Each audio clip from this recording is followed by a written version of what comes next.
দোকানে সকালবেলা উঠে গিয়েই এক কাপ চা হাতে নিয়ে 2 ঘন্টা গীবত করে। এই কথা কয় না কেন? ঠিক কিনা বলেন? সে মুসলমান থাকে কিভাবে? গীবত বান্দার হক, আল্লাহ রসুল হারাম করে দিয়েছেন। একজন মুসলমান আরেকজন মুসলমানের জন্য 3টা জিনিস হারাম, আর যে আল্লাহ রসুলের হারামকে হালাল করে নিবে সে সাথে সাথে বেঈমান কাফের হয়ে যাবে। জোরে বলেন নাউজুবিল্লাহ। অতএব মুআজ্জাজ হাজিরিন, অবশ্যই আমরা দোকানে যাব, চা খাবো, চলে আসব, দোকানে বসে গীবত করব? মুআজ্জাজ হাজিরিন, আল্লাহর হাবিব সাল্লাল্লাহু আলাইহি ওয়াসাল্লাম গীবত সম্পর্কে ভয়ঙ্কর কথা বলেছেন। যারা গীবত করে তাদের পূর্বের সমস্ত নেক আমলগুলি ধুলাবালি হয়ে যায়, ছাই হয়ে যায়। জোরে বলেন নাউজুবিল্লাহ। আল্লাহ তাআলা যদি আমার বন্ধু হয়ে যায়, এখন আল্লাহর সাথে বন্ধুত্ব ধরে রাখার আমাদের চেষ্টা করা দরকার আছে না নাই? আল্লাহর সাথে যদি বন্ধুত্ব ধরে রাখতে পারি, আল্লাহ বলেন ইউখরিজুহুম মিনাজ যুলুমাতি ইলান নূর। আল্লাহ বলেন যদি কোনো বান্দা আমার সাথে বন্ধুত্ব করে, আমাকে অভিভাবক মানে, আমার ওপর ঈমান আনে, আমি আল্লাহ তাআলা তাকে অন্ধকার থেকে আলোর দিকে নিয়ে আসব। সুবহানাল্লাহ। আল্লাহ বলেন আমি অন্ধকার থেকে আলোর দিকে নিয়ে আসব। জান্নাত আলোকিত না জাহান্নাম আলোকিত?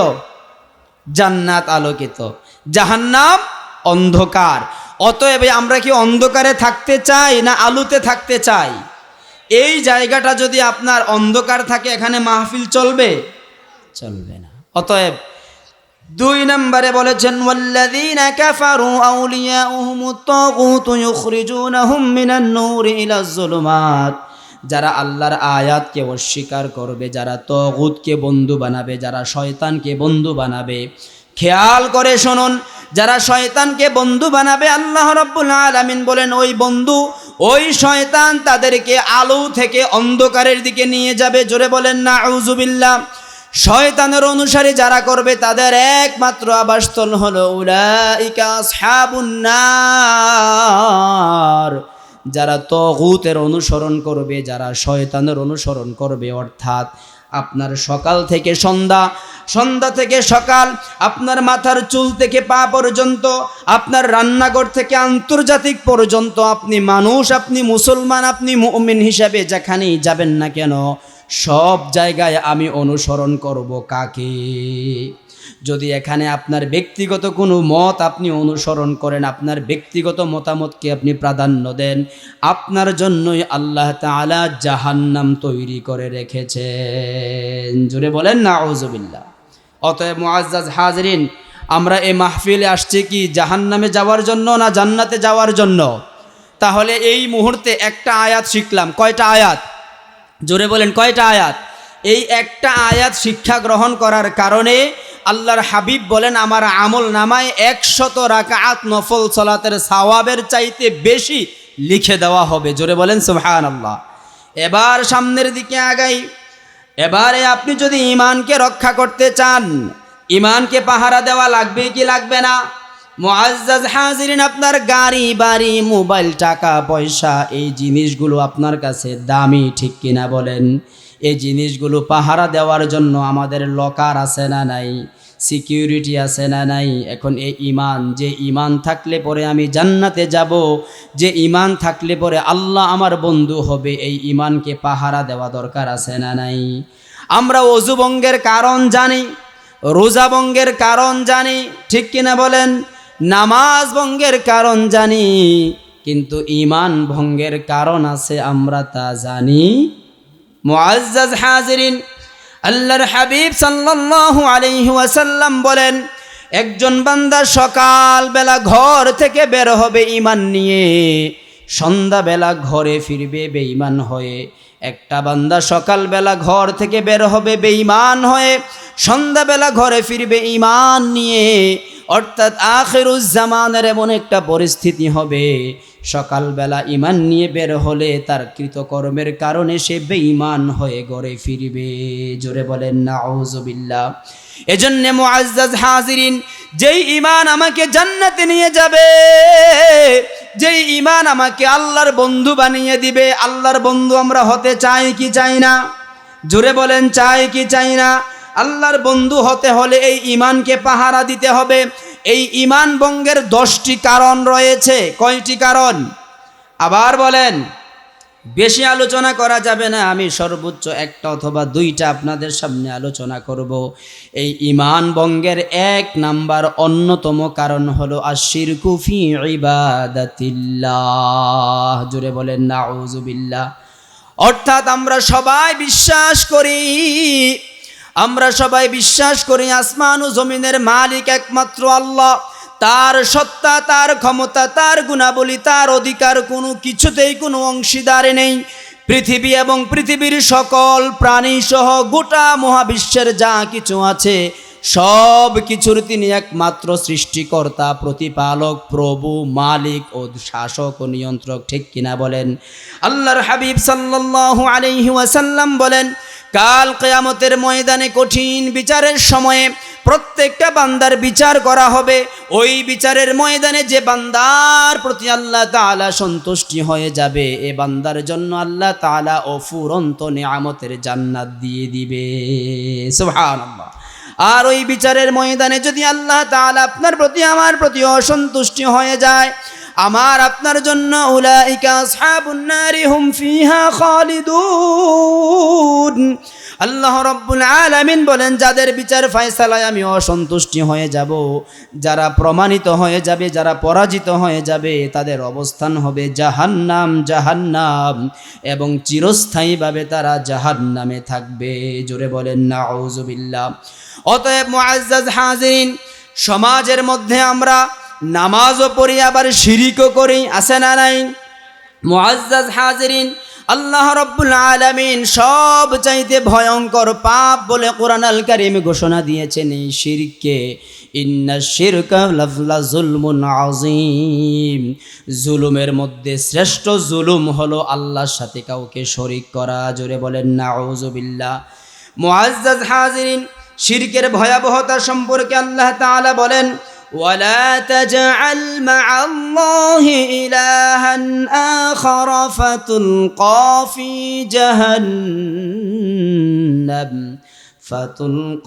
ফি জাহান্নাম মালুমান মাদহুরা। আল্লাহু আকবার। সূরা বনী ইসরাঈল 39 নম্বর আয়াতে আল্লাহ তাআলা বলেন, তোমরা আল্লাহ তাআলার সাথে কোনো উপাস্য স্থির করো না, আল্লাহ তাআলার সমকক্ষ তোমরা কাউকে বানাইও না। যারা আল্লাহ তাআলার সমকক্ষ কাউকে বানাবে, তাকে আল্লাহ তাআলা নিন্দিত অবস্থায়, অপমানিত অবস্থায় কিয়ামতের ময়দানে তাকে জাহান্নামে ফেলে দিবে। জোরে বলেন নাউযুবিল্লাহ। শুধু তাই নয়, আল্লাহ রাব্বুল আলামিন এই শিরকের ভয়াবহতা বর্ণনা করতে গিয়ে আরো বলেন, ومن يدع مع الله إلها آخر لا برهان له به। মুআজ্জাজ হাজিরিন, আমি আপনি সালাত পড়ি, আমি আপনি সিয়াম আদায় করি, আমি আপনি নফল ইবাদত করি, দান সাদাকা করি, মানুষের উপকার করি, যাকাত প্রদান করি, হজ উমরা করি, ঠিক কিনা বলেন? আল্লাহ রাব্বুল আলামিন বলেন, যদি আপনার এই আমল নামার মধ্যে, আপনার এই ঈমানের মধ্যে শিরিক যুক্ত হয়ে যায়, আল্লাহর সমকক্ষ যদি আপনি কোনো কারণে কাউকে মনে করে বসেন, আল্লাহ রাব্বুল আলামিন বলেন তার আমল নামার কোনো প্রমাণ কিয়ামতের ময়দানে থাকবে না। জোরে বলেন নাউযুবিল্লাহ। শুধু আমাকে নয়, আপনাকে নয়, শিরকের ব্যাপারে স্বয়ং মুহাম্মদুর রাসূলুল্লাহ সাল্লাল্লাহু আলাইহি ওয়াসাল্লামকে আল্লাহ তাআলা কঠিনভাবে বলেছেন, ওয়ালাকাদ উহিয়া ইলাইকা ওয়া ইলাল্লাযীনা মিন ক্বাবলিক لئن أشركت ليحبطن عملك ولتكونن من الخاسرين। الله أكبر। আল্লাহ তাআলা ওহী করে জানালেন, ওয়ালাকাদ উহিয়া ইলাইকা মিন ক্বাবলিক, ও আমার হাবিব সাল্লাল্লাহু আলাইহি ওয়াসাল্লাম, আপনাকে ওহী করা হয়েছে। শুধু আপনাকে নয়, আপনার পূর্বে আমি যত নবী এবং রাসূল প্রেরণ করেছি সকলকেই আমি ওহী প্রদান করেছি। জোরে বলেন সুবহানাল্লাহ। লা ইন আশরাকতা, যদি আপনি শিরিক করেন, যদি আপনি শিরিক করেন, যদি আপনি শিরিক করেন, আল্লাহর হাবিবকে বলতেছেন, সুবহানাল্লাহ বলবেন না? অর্থাৎ যার কোনো গুনাহ নাই, যার কোনো গুনাহ হওয়ার সম্ভাবনা নাই, যার গুনাহ আছে বলে সন্দেহ করারও সুযোগ, এমন নবীর ব্যাপারে আল্লাহ তাআলা বলেন লা ইন আশরাকতা, যদি আপনি শিরিক করেন, লা ইয়াহবাতান্না আমালুক, অবশ্যই অবশ্যই আপনার সমস্ত আমলগুলি বরবাদ হয়ে যাবে। নাউযুবিল্লাহ। মুআজ্জাজ হাজিরিন, আল্লাহর হাবিবের ব্যাপারে যদি আল্লাহ তাআলা এত কঠিন কথা বলতে পারে, আমাদের সবার ঈমানগুলি যোগ করলে মনে হয় কাছাকাছি হয়ে যাবে। হ্যাঁ, কথা বলেন, আমরা শিরিক করি কি করি না? কথায় কথায় আমরা শিরিক করে ফেলি। বাংলাদেশে যে মাজারগুলি আছে, মাজারে যারা শুয়ে আছে, আল্লাহর কসম করে বলি তাদের প্রতি আমার শ্রদ্ধার কোনো ঘাটতি নেই। আপনাদের আছে? কথা বলেন, আপনাদের আছে? এই মাজারে যারা শায়িত আছে, তারা কি কোনো কিতাবে বলছে যে আমার মাজারে ছাগল দাও, আমার মাজারে মুরগা দাও, আমার মাজারে মোমবাতি জ্বালাও? কথা কন না কেন? কথা কেন না কেন? মুআজ্জাজ হাজিরিন, আমি খরমপুর গিয়েছিলাম দেখার জন্যে। তাও ওই কেন্দ্রিক একটা প্রোগ্রাম ছিল, কাছাকাছি হওয়ার কারণে গেলাম। গিয়ে আমার একজন পরিচিত ভাই, যখন ছাত্র জীবনে এক জায়গায় তারাবি পড়াইছি, ওই এলাকার একজন মুসল্লি এই ঢুকার সময় যে দরজা, এই দরজার মধ্যে সেজদা দিছে। নাউজুবিল্লাহ কি বাইরে গিয়ে বলবেন? তো আমি দরজা দিয়ে বের হতে লাগলাম, এমনিতেই সে সামনে পড়ল। নাম বললাম না তার। বললাম, ভাই এখানে আপনি কিসের জন্য আসলেন? কয়, হুজুর 7-8 বছর ধরে বাচ্চা হয় না, আমি মানত করছিলাম যদি আমার বাচ্চা হয় তাহলে আমি খরমপুরে একটা ছাগল দিব। নাউজুবিল্লাহ বলবেন না? আচ্ছা, ধরলাম যে ছাগলটা উনি দিল, ছাগলটা কি মাজারের ফিসাব খাইব? কথা কন না কেন? এখানে কেউ হজ করছেন? আছেন এমন কেউ? হাজি আসেননি? রসুলের রওজায় গেছেন তো আলহামদুলিল্লাহ, কয় টাকা দেওয়ার সুযোগ পাইছেন?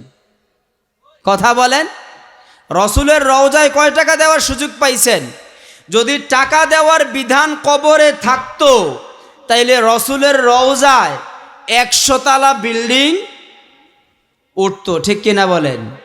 অথচ সেখানে গিয়ে তো হাত এইভাবে করারও কি নাই, সুযোগ। বাদ দিলাম রসুলের ব্যাপার, আপনারা যে মক্কা মদিনা ঘুরছেন, কয়জন সাহাবীর কবর আপনারা চিনতে পারছেন আমাকে বলেন? হজরত আবু বকর, হজরত ওমর রাদিয়াল্লাহু আনহু ছাড়া এখন যারা মক্কা মদিনায় যাবেন, কারু কবরেরই চিহ্ন নাই। শুধু এটাই নয়, তায়েফে আপনি যাবেন, আব্দুল্লাহ ইবনে মাসউদ রাদিয়াল্লাহু আনহু, তার কবরের সামনে এত বড় দেয়াল দিছে, কোনটা তার কবর সেটা চিনার কোনো সুযোগ নেই। আচ্ছা, আমরা আমাদের সেই অলিদেরকে কখনোই ছোট করছি না, আল্লাহর কসম করে বলি, যারা সাহাবী, যারা আল্লাহ রসুলের দেখা পাইছেন এবং ঈমান অবস্থায় মৃত্যুবরণ করছেন, ওই সাহাবাদের চাইতে বাংলাদেশের অলিদের মর্যাদা অনেক গুণ বেশি। কথা বলেন, অনেক গুণ বেশি। শুধু তাই নয়, আল্লাহর হাবিব বলেন, আমার যুগ, আমার সাহাবাদের যুগ আর তার পরবর্তী যুগের পর থেকে কিয়ামত পর্যন্ত যত মুসলমান দুনিয়ায় আসবে, সকল মুসলমানের ঈমান আমল একসাথে করলে আমার সাহাবার পায়ের ধুলির সমান হবে না। সুবহানাল্লাহ। এই সাহাবাদের কবরের চিহ্ন নাই, আর আমরা দুনিয়ায় সন্তানের আশায়, চাকরির আশায়, পাসপোর্ট জমা দিছি বিদেশে যাওয়ার আশায় মাজারে গিয়ে ছাগল দেই, মুরগি দেই, টাকা দেই। নাউজুবিল্লাহ বলবেন না? আপনার কি মনে হয় আপনার ঈমান আছে? মুআজ্জাজ হাজিরিন, আমরা সন্তানের জন্য মাজারে টাকা দেই, অথচ আল্লাহ তাআলা কোরআনুল কারীমে স্পষ্ট বলেছেন, ইয়াহাবু লিমান ইয়াশাউ ইনাসা ওয়া ইয়াহাবু লিমান ইয়াশাউ যুকুর আও ইউযাওয়িজুহুম যুকরানা ওয়া ইনাসা ويجعل من يشاء عقيما জোরে বলেন আল্লাহু আকবার। আল্লাহ তাআলা বলেন আমি যাকে ইচ্ছা তাকে কন্যা সন্তান দান করি, আমার যাকে ইচ্ছা আমি তাকে ছেলে সন্তান দান করি, আবার আমি যাকে ইচ্ছা তাকে ছেলে মেয়ে উভয়টা দান করি, আবার যাকে ইচ্ছা তাকে আমি ছেলে মেয়ে কোনোটাই দেই না। এই সমস্ত ফয়সালার একমাত্র মালিক কে? আরো জোরে বলেন কে? তাহলে কিভাবে আমরা শিরিক করি? এই মাজারগুলোতে যারা শুয়ে আছেন প্রত্যেকটা ব্যক্তি আল্লাহওয়ালা বুজুর্গ নেককার, এতে কোনো সন্দেহ, কিন্তু আপনার এই কর্মের কারণে আল্লাহই ভালো জানে তাদের কি অবস্থা হবে। অতএব মুআজ্জাজ হাজিরিন, এই শিরিক থেকে আমার ঈমানকে বাঁচাতে হবে কি হবে না? মুআজ্জাজ হাজিরিন, শুধু এখানেই শেষ নয়, আল্লাহ রাব্বুল আলামিন শিরকের ব্যাপারে বলতে গিয়ে আরো চমৎকার কথা বলেন। শুধু আমি নই, আপনি নই, মাজারের পীর সাহেব তো বড় দূরের কথা। আচ্ছা বলেন তো, আমাদের বাংলাদেশ সহ উপমহাদেশে যত ওলি আউলিয়া আছে তাদের চাইতে আমার আপনার নবীর মর্যাদা কম না বেশি? মুআজ্জাজ হাজিরিন, কেমন মর্যাদা, কেমন মর্যাদা, কেমন মর্যাদা! মক্কা থেকে যখন নবী সাল্লাল্লাহু আলাইহি ওয়াসাল্লাম হৃদয় ভারাক্রান্ত অবস্থায় মৃত্যুর মুখোমুখি দাঁড়িয়ে, জীবন সন্ধিক্ষণের পথে দাঁড়িয়ে হিজরত করে মদিনায় গেলেন। মদিনায় গিয়ে যখন বাইতুল আকসাকে, মসজিদুল আকসাকে কিবলা বানিয়ে সালাত আদায় করলেন, শুধু মনে মনে আল্লাহর কাছে ধারণা করছেন, ইচ্ছা পোষণ করছেন, যদি কিবলা বাইতুল্লাহ হয়ে যায় দিলের মধ্যে শান্তি চলে আসবে। সুবহানাল্লাহ। মুআজ্জাজ হাজিরিন, আপনাদের সামনে এই মুহূর্তে শিরকের ব্যাপারে কথা বলে গেলাম। অবশ্যই আমরা ওলিয়া আউলিয়াদের কাছে যাব, অবশ্যই যাব, অবশ্যই যাব। তাদের বিকল্প কোনো রাস্তা, তাদের মাজারে কিছু দিতে যাব না। মুআজ্জাজ হাজিরিন, যখন আল্লাহর হাবিব সাল্লাল্লাহু আলাইহি ওয়াসাল্লাম মনে মনে শুধু একটু আফসোস করলেন আর এরাদা করলেন, ইচ্ছা পোষণ করলেন, বাইতুল আকসা না হয়ে যদি আপনার বাইতুল্লাহ কিবলা হয়ে যায়, কিবলার দিকে সেজদা দিতে মনটা বড় শান্তি লাগবে। আল্লাহর হাবিব সাল্লাল্লাহু আলাইহি ওয়াসাল্লাম শুধু মনে মনে কল্পনা করার কারণে আল্লাহ তাআলা নামাজের মধ্যে আয়াত নাজিল করে জানিয়ে দিলেন, আপনি কিবলা আকসা থেকে বাইতুল্লাহর দিকে ফিরিয়ে দেন। সুবহানাল্লাহ। মুআজ্জাজ হাজিরিন, এখানে আরও একটু কথা বলি। এই নামাজে আয়াত নাজিল হয়েছে, আল্লাহর রাসূল তো চাইলে নামাজটা শেষ করে এই আয়াতের তরজমা সাহাবাদেরকে বুঝিয়ে এরপরেও তো কিবলায় ফিরতে পারতো, ঠিক কিনা বলেন? কথা বলেন, পারতো কি পারতো না? না, এই সুযোগ নাই। যখনই আল্লাহর বিধান নাজিল হয়ে যাবে ঠিক তখনই আমি আল্লাহর বিধানকে আনুগত্য করতে হবে। আমি একটু দূরে সরে গেলাম, সাথে সাথে আমি মুনাফিক হয়ে যাব। জোরে বলেন নাউজুবিল্লাহ। মুআজ্জাজ হাজিরিন, আমরা অল্পতে অল্প কিছু হলেই দরবারে যাই, মাজারে যাই, এটা সেটা দিয়ে নিজের ঈমানকে ধ্বংস করে ফেলি। অথচ কোরআন আল কারিমে সূরাতুল আরাফ আয়াতগুলি খেয়াল করে রাখবেন। আলোচনা ভিডিও হচ্ছে, আপনারা পরে সংগ্রহ করে নেবেন। হুজুরের সাথে কেউ রাগ করবেন, যদি আমার সাথে রাগ করতে হয়, এখন যে আয়াত আপনাদের সামনে তেলাওয়াত করব এটা আগে কোরআন থেকে কেটে পারবেন, দিতে পারবেন? কোরআন থেকে আয়াত কেটে দিবেন। আমি না বললেও কেউ না কেউ এই আয়াতের তরজমা করা লাগবে, ঠিক কিনা বলেন? সূরাতুল আরাফ 188 নম্বর আয়াত, 188 বলেন, 100, একটু জোরে বলেন। কারণ সমাজের মধ্যে শিরকের প্রকোপ, শিরকের দাবা, শিরকের গ্রাস প্রচুর পরিমাণে বৃদ্ধি পাচ্ছে, ঠিক কিনা বলেন? অতএব এই ব্যাপারে আপনার আমল কম থাকুক। লম্বা হাদিসের মধ্যে আল্লাহর হাবিব সাল্লাল্লাহু আলাইহি ওয়াসাল্লাম বলেছেন, কোনো বান্দার যদি আসমান এবং জমিন পরিমাণ গুনাহ হয়ে যায় আর তার গুনাহের মধ্যে যদি শিরিক না থাকে, স্বয়ং আল্লাহ তাআলা সেই পরিমাণ ক্ষমা নিয়ে তার সাথে সাক্ষাৎ করবে। জোরে বলেন সুবহানাল্লাহ। অতএব মুআজ্জাজ হাজিরিন, আমি মানুষ হিসাবে আমার আমলের ঘাটতি থাকতে পারে, তবে আমার শিরিক, আমার সিজদা আমি আল্লাহ ছাড়া অন্য কাউকে দিতে পারি আল্লাহর হাবিব সাল্লাল্লাহু আলাইহি ওয়াসাল্লামকে আল্লাহ তাআলা সূরাতুল আরাফের 188 নম্বর আয়াতে বলেন, قل لا أملك لنفسي نفعا ولا ضرا إلا ما شاء الله।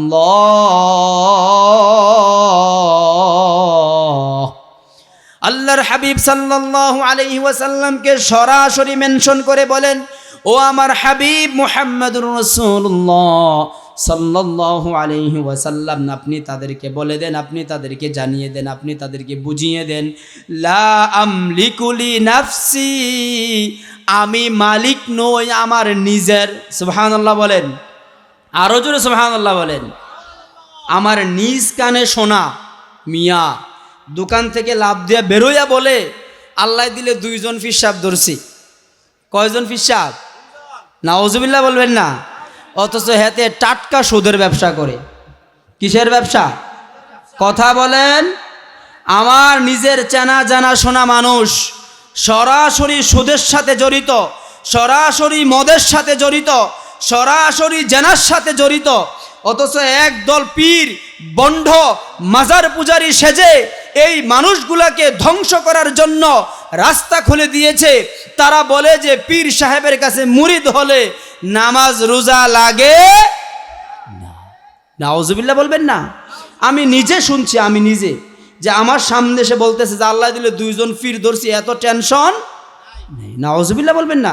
অথচ আল্লাহ তাআলা কোরআনে নাজিল করে স্বয়ং মুহাম্মদ সাল্লাল্লাহু আলাইহি ওয়াসাল্লামকে বলতেছে, আপনি বলে দিন লা আমলিকু নাফসি, আমি আমার নিজের মালিক না, নাফআ ওয়ালা দররা, আমি আমার কোনো উপকারও করতে পারি না, আমি আমার কোনো ক্ষতিও করতে পারি না, ইল্লা মা শাআল্লাহ, আল্লাহ যা চান তাই হয়। জোরে বলেন সুবহানাল্লাহ। মুআজ্জাজ হাজিরিন, আমি আপনি আল্লাহর হাবিবকে কি পরিমাণ ভালোবাসতে পারছি এটা নিজের দিলকে জিজ্ঞাসা করলেই বুঝতে পারবেন। অথচ আল্লাহ রাব্বুল আলামিন আমার হাবিব মুহাম্মদুর রাসূলুল্লাহ সাল্লাল্লাহু আলাইহি ওয়াসাল্লামকে ভালোবেসে কি পরিমাণ শোনেন। আল্লাহর হাবিবকে ভালোবেসে, আল্লাহর হাবিবকে মহব্বত করে, আল্লাহর হাবিবকে ভালোবেসে স্বয়ং আল্লাহ তাআলা জান্নাতের উদ্বোধনী মেহমান বানিয়ে দিয়েছেন। সুবহানাল্লাহ। যেই ময়দানে সকল নবী এবং রসুলরা পর্যন্ত পেরেশানিতে পড়ে যাবে, সেই ময়দানে ইরফা রাসাক, আল্লাহ বলবে ইরফা রাসাক, এ আমার হাবিব সাল্লাল্লাহু আলাইহি ওয়াসাল্লাম, আপনি মাথা উঠান এবং আপনি যা চাইবেন আমি তাই আপনার গ্রহণ করব। আপনি যার ব্যাপারে সুপারিশ করবেন আমি তার ব্যাপারে সুপারিশ কবুল করে নিব। জোরে বলেন সুবহানাল্লাহ। এমন ভালোবাসার নবী, তিনি বলতেছেন আল্লাহ যা চান তাই হয়, আমি আমার নিজেরও ভালো অথবা মন্দ করার ক্ষমতা রাখি।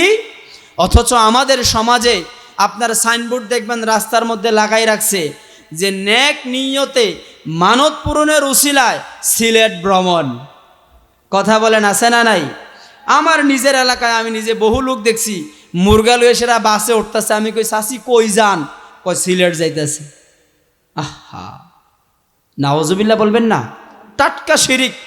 তাকে নতুন করে জাতির সামনে লা ইলাহা ইল্লাল্লাহ ঘোষণা দিয়ে ইমানদার হওয়া লাগবে, নচেত এরপরে তার আর আমল কোনো কবুল হবে না।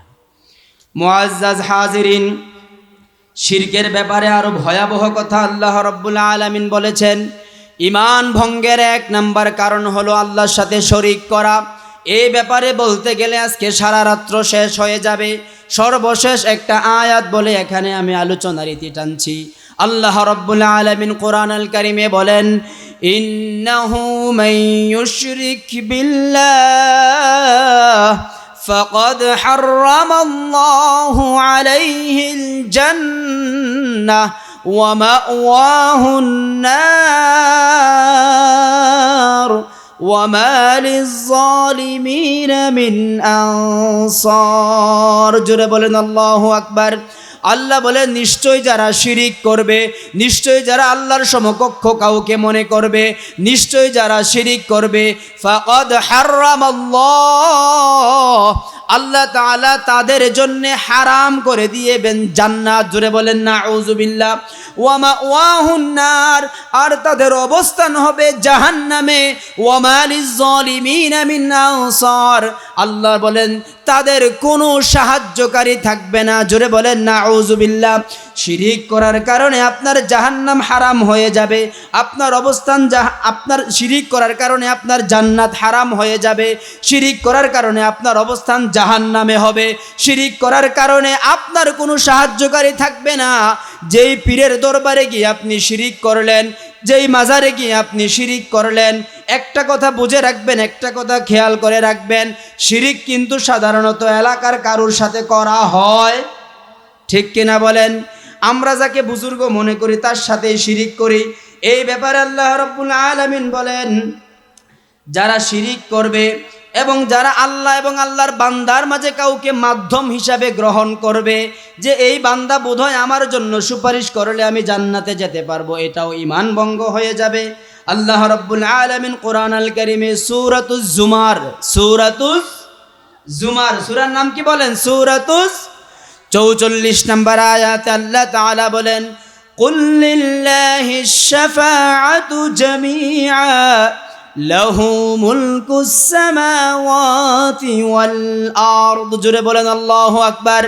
আল্লাহ রাব্বুল আলামিন তার হাবিব সাল্লাল্লাহু আলাইহি ওয়াসাল্লামকে সম্বোধন করে বলেন, ও আমার হাবিব আপনি বলে দেন, লিল্লাহিশ শাফাআতু জামিআ, সমস্ত সুপারিশকারীর, সমস্ত শাফাআতকারীর একমাত্র শাফাআতকারী হলেন আল্লাহ, যিনি হলেন লাহু মা ফিস সামা লাহু মুলকুস সামাওয়াতি ওয়াল আরদ, যিনি হলেন আসমান এবং জমিনের মালিক। একটু আওয়াজ করে বলেন, আসমান এবং জমিনের মালিক কে? আবার বলেন কে? আমরা কি সে আল্লাহর সাথে কাউকে সমকক্ষ বানাবো? আল্লাহ তাআলা আমাদেরকে বুঝ দান করুক। জোরে বলি আমিন। মুআজ্জাজ হাজিরিন, একদল মানুষ বলে আমরা তো তাদের সাথে শিরিক করি না, তাদেরকে সেজদা দেই না।